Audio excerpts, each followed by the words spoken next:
तो का हाल बा भाई लोग, आशा करतनी कि मस्त होकर बजा और स्वस्थ होकर बजा।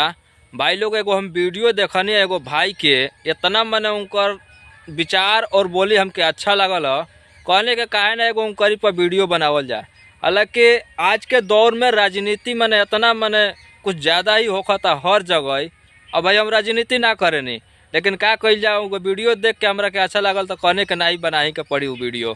पहले भाई के बात सुनो जा कि मने का कहत न, आ ये कहे गो बात मैंने सटीक बोलत न कि लोग के सोचे पर मजबूर हो जाए। वैसे जनता जौन बा न, ये कहू आदमी वो आदमी के आगे मैंने बात नहीं खन जा कर जौन बात बोलले बना। तो हम चाहम के पहले वीडियो देखा जाए भाई के। दुर्भाग्य ठीक है, कांग्रेस का नहीं है, तुम्हारा है। तुम इस देश में बेरोजगारी डिजर्व करते हो, तुम इस देश में महंगाई डिजर्व करते हो, क्योंकि तुमने वोट महंगाई कम करने के लिए किया ही नहीं। तुमने वोट बेरोजगारी बढ़ाने के लिए, बेरोजगारी कम करने के लिए किया ही नहीं। तुमने वोट देश स्कूल बढ़ाने के लिए किया ही नहीं।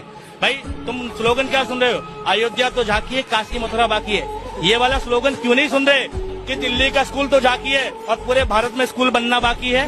ठीक है, दिल्ली के हॉस्पिटल तो झांकी है, सारे यूपी में स्कूल बनना बाकी है। क्यों नहीं लगा रहे नेता भाषण?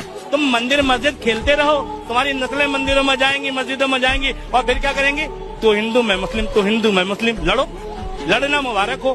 तुम मंदिर मस्जिद आज मांग रहे हो, बचा लो अपनी संस्कृति। भविष्य क्या होगा? लड़ोगे ही ना, लड़ाई होगी ना। स्कूल जाओगे तो सवाल करोगे सरकारों से, ठीक है। मंदिर जाओगे तो वर्णवाद करोगे, ठीक है। अपनी संस्कृति जानना चाहिए, हर आदमी को अपना धर्म जानना चाहिए। धर्म के विरोधक ना बनो, भगवान को मानना चाहिए, लेकिन धर्म की आड़ में राजनीति नहीं करनी चाहिए, ना राजनीति करने वालों का समर्थन करना चाहिए। पहचानो, धर्म और राजनीति दो विषय हैं। तब भाई लोग देखला जना वीडियो कैसन लागल ह? भाई लोग हम चाहम न कि जिंदगी में कभी भी राजनीति एक तरफ, राजनीति एकदम हटा दो, इंसानियत एक तरफ।